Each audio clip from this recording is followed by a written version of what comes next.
अक्सर हम दूसरों के प्रति दयालु बनने की कोशिश में खुद को नजरअंदाज कर देते हैं। हमें सिखाया जाता है कि दूसरों की मदद करना अच्छा है, पर क्या खुद के प्रति दयालु बनना उतना ही जरूरी नहीं? अगर हम अपने साथ ही न्याय नहीं कर पाएंगे तो दूसरों के साथ कैसे कर पाएंगे? यही संदेश समझाने के लिए मैं एक छोटी सी कहानी सुनाने जा रहा हूं, जो आपको यह सोचने पर मजबूर कर देगी कि खुद से प्यार करना और खुद की देखभाल करना क्यों जरूरी है।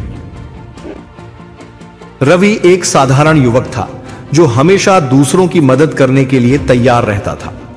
उसके पास भले ही सीमित संसाधन हो, लेकिन वह अपने दोस्तों, परिवार और यहां तक कि अनजान लोगों की भी मदद करता रहता था। एक दिन रवि के ऑफिस में बहुत ज्यादा काम हो गया। उसके बॉस ने कहा, रवि, आज रात को देर तक रुककर प्रोजेक्ट पूरा करना होगा। रवि थका हुआ था, लेकिन उसने मना नहीं किया। वह देर रात तक काम करता रहा। अगले दिन उसकी एक दोस्त मीरा ने उसे कॉल किया, रवि, मेरी गाड़ी खराब हो गई है, क्या तुम मुझे ऑफिस छोड़ सकते हो? रवि ने बिना सोचे हां कह दिया, जबकि वह खुद बहुत थका हुआ था। धीरे धीरे ऐसा होने लगा कि लोग रवि से कुछ भी मांग लेते और वह हर बार ना नहीं कह पाता।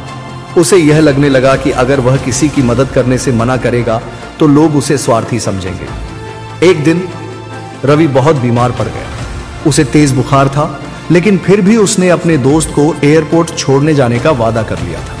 उसकी मां ने कहा, बेटा, तुम बहुत थके हुए हो, आराम करो। लेकिन रवि ने कहा, नहीं मां, मैं किसी को निराश नहीं कर सकता। रवि गाड़ी लेकर एयरपोर्ट की ओर निकला, लेकिन अचानक रास्ते में उसकी तबीयत बिगड़ गई और उसका एक्सीडेंट हो गया। उसे अस्पताल में भर्ती कराना पड़ा।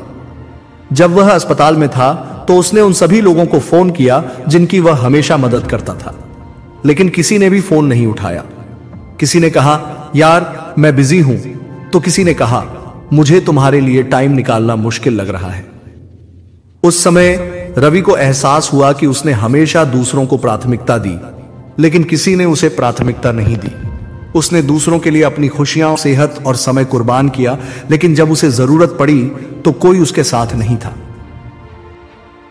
रवि को अब समझ आ चुका था कि खुद से प्यार करना और खुद के प्रति दयालु बनना कोई स्वार्थ नहीं है, बल्कि यह जरूरी है। जब वह अस्पताल से ठीक होकर घर आया तो उसने कुछ बदलाव करने का फैसला किया। पहले खुद का ख्याल रखना। उसने तय किया कि वह सबसे पहले अपनी सेहत, अपनी भावनाओं और अपने आराम का ध्यान रखेगा। 2. ना कहना सीखना। उसने यह भी सीखा कि हर चीज के लिए हां कहना जरूरी नहीं। कभी कभी ना कहना खुद के प्रति सच्ची दयालुता होती है। 3. सच्चे दोस्तों को पहचानना। उसने यह भी समझा कि जो लोग सिर्फ जरूरत पर याद करते हैं वे असली दोस्त नहीं होते। 4. स्वयं के लिए समय निकालना। अब वह रोज कुछ वक्त सिर्फ अपने लिए निकालता, जिससे उसे खुशी मिलती। सीख।